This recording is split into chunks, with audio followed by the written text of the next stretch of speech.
গ্রাউন্ডে প্র্যাকটিস করার জন্য প্রথম এসে বিরাট কোহলি, তার পিছে দেখেন রোহিত শর্মা, তার পিছে দেখেন গ্রাউন্ডে এসে head coach Gautam Gambhir sir.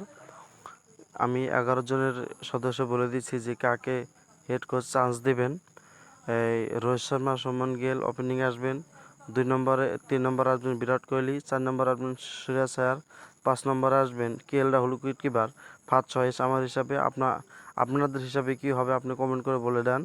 আর 6 নম্বরে আমার বোধ হয়, আমার দীর্ঘ বিশ্বাস যে রিয়ান পরাগ ফার্স্ট ডেবিউ করবেন। রিয়ান পরাগ ওনার জন্য সবাই মিলে দোয়া করবেন যে আমাদের আসামের সেরা জানি প্রত্যেকটা চান্স পায়, খেলতে পারে। 2026 সালে যেটা বিশ্বকাপ আছে সেই বিশ্বকাপে চান্স পায়।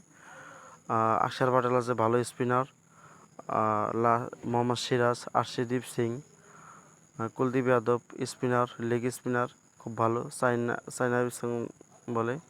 আপনারা সবাই স্কোরটা বলে দেবেন কমেন্ট করে।